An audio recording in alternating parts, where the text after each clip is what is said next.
Alright, I got the board inside and fitted. I'll show you that when I'm done here in a little bit, but you can see the bottom of this console. The vinyl had shrunk to the point where it wasn't wrapped around. It's a little bit on the hard side, so I don't want to stretch it too much. There's not really much integrity. I tried restabling some things, it didn't work out so well, so I bought myself some aluminum. And I didn't really look at the size here. This is a 3/4 inch by 48, and I already did a measurement that I'm going to build a facing piece here.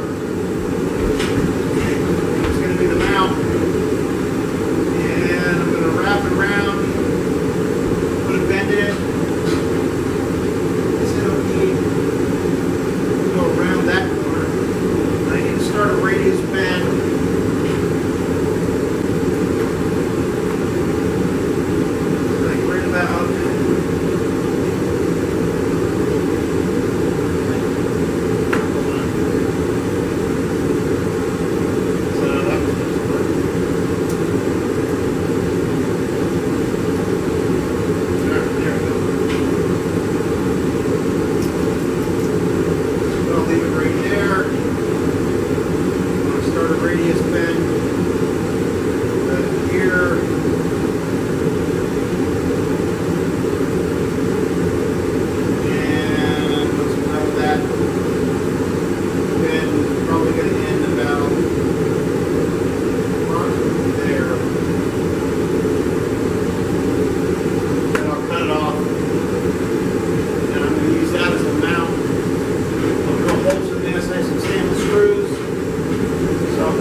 Here.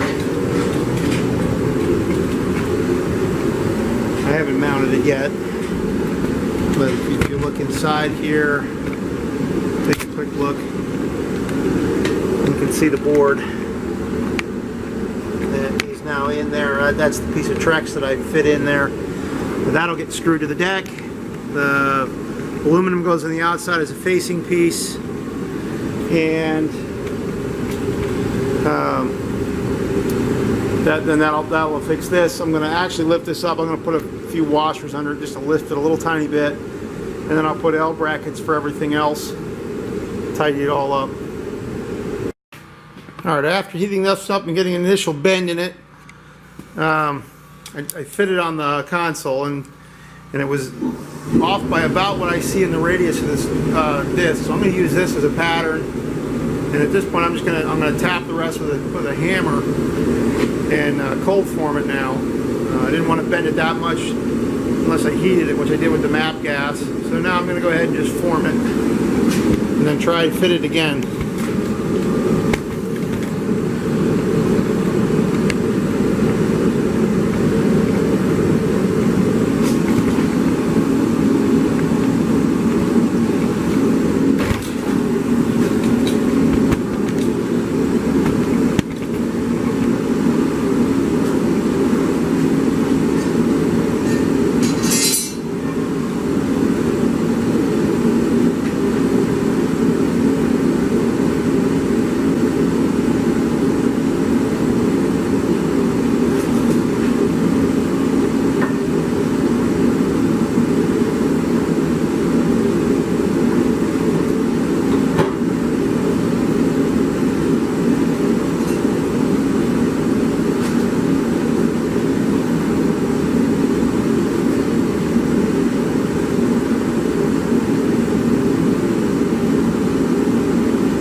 we'll drill some holes and we'll go ahead and mount it.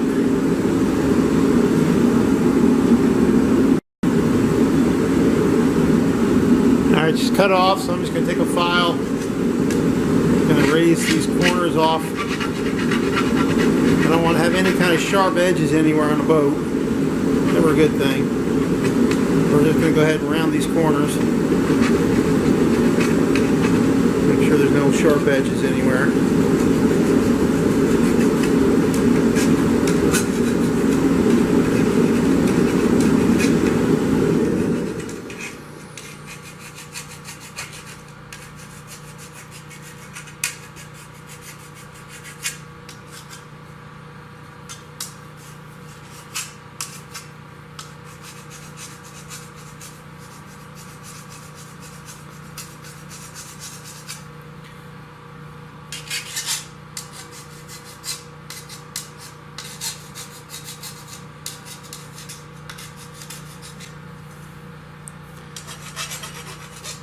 Well, you get the idea.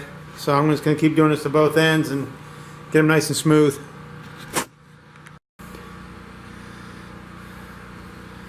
Alright, well, it looks like my camera stopped working somewhere there. I don't know when it stopped, but somewhere along the line it's quit on me. So anyway, I bent this, I drilled this. I mounted the board inside, and as I thought, that aluminum strip as a facing board and a mount board really cleaned up the edges of this a lot. I'm quite happy with how that came out. It's a significant improvement over the way it was. So now I bought let's see here. Bought a bunch of stainless L brackets that I'm going to mount on the corners here. Should be able just to drill themselves in there. I did put some small washers in. I actually ruffled some old shock absorbers. Just the spacing. I wanted to lift this up off the ground just a little bit. I mentioned earlier that I didn't ever epoxy anything on the edges in here. I probably should have, but I didn't. So I want them to not be sitting flush on the deck where water might just soak into the wood and not be able to get out. So I'm going to go ahead and just climb under there. Not much to see. I'm going to mount these. I'm going to take the washers out. I'll call this mounted and good, and then I think I'm back into some cleaning, figuring out what I'm going to do with the seats, mainly because I want to get the seats in so that I can figure out if the speakers are good, get that done, although I could make an argument that the next thing I do is wiring. I don't know, let me get this done and I'll figure it out from there. Alright, we're going to do some odds and ends here. As I got going with the rewiring underneath the console, I had enough questions about the way some things were that I'm not 100% positive of everything I did in the wiring before, which is not the end of the world. I have the video, I'll go back and look. But I decided probably some of the best way to do this is maybe get the power hooked up, start testing out some systems. To do that, I need to do the batteries. Before I mount my battery boxes and my cables, I want to sort of decide how I'm going to do some things. There was a fuel filter on this boat. It does have a clear glass. It's a Hastings filter. I have no idea what... It doesn't look bad in there, despite the fact that there was a fire in front of it and everything else. But I don't know the history of that filter, and the boat had a spare. Even though what's in that looks clean to me, but I'm going to replace it anyway. Not a filter I'm normally that familiar with. I don't really think it was on for a marine application, but since it's here, I'm going to reuse it. May eventually do a spin on here. I'm not sure. I'm going to do a little homework on this Hastings. In the meantime, I looked, and interestingly enough, it's got JIC fittings on it. So, you know, it was meant to have fitting lines plumbed to it as opposed to just rubber hose, and somebody put hose on it. For now, I'm going to leave that. I'm sure it would work fine, but I'm just going to do a little homework. So just interesting when I started taking lines off what I found. I haven't ever replaced this style filter before. Looks to me like this has been in the boat for a while. Sealed in the bag, but there's a little bit of rust on the outside. Looks to me like this has 3 holes in it, and it just goes in, and pretty interesting that you can see in there. I have no idea whether this is a water separating filter or not. It's got a glass case. I mean, this is not a cheap filter. So I'm gonna go ahead and put this in. I think I'm gonna probably lube these up a little bit before I put it in. But let's see how this goes taking off the old one. It looks to me like it just clips in. I'm not quite sure how this works. It looks like it's a spring clip where, yeah, it's just a spring clip. So it looks like it should.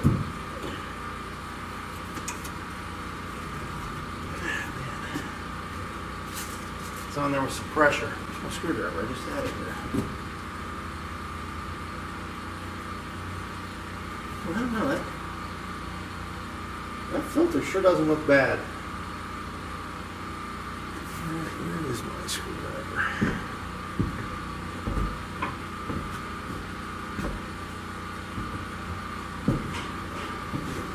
Let's see what we get here.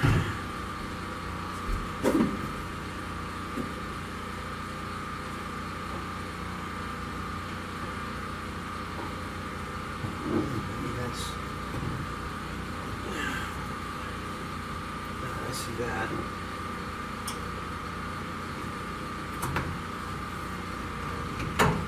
Wow, it's on there. Some pressure. It doesn't come off that way.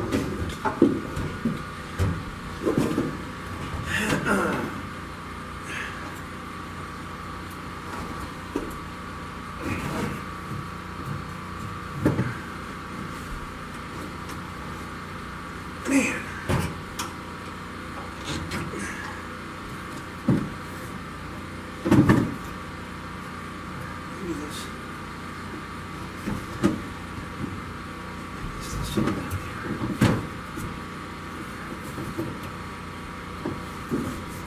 Looks to me like push on it. There you go. It comes off real easy when you know how to do it. Alright, so you push on this tab, and then you can release it from the bottom and then take it off. I've never seen one quite like that. Ew.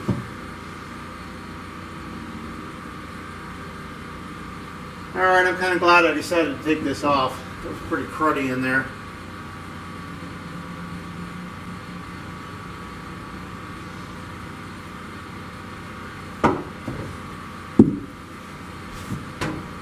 It's pretty dirty in here. Not sure what this does.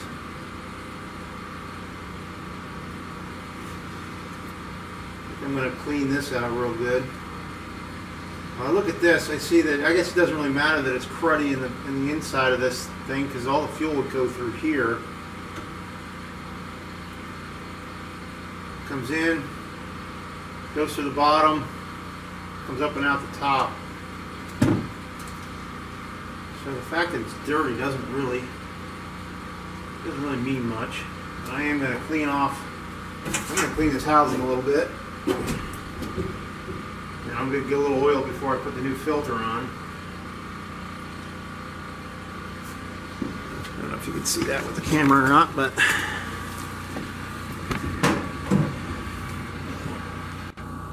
so zoom in there. You can see where it comes in, the holes in the bottom there. Come on, focus. And then at the top. So I'm going to go ahead. I'm going to clean off the top filter. I'm going to lube that up before I put it on. Clean up and clean off the. It's just pressure on the.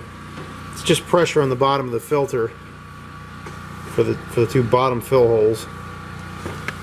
So. Alright, well I'm going to put that on. My battery's blinking at me, so I guess that's it for tonight with the camera, but I'm going to tidy that up, and then I'm going to start figuring out these batteries.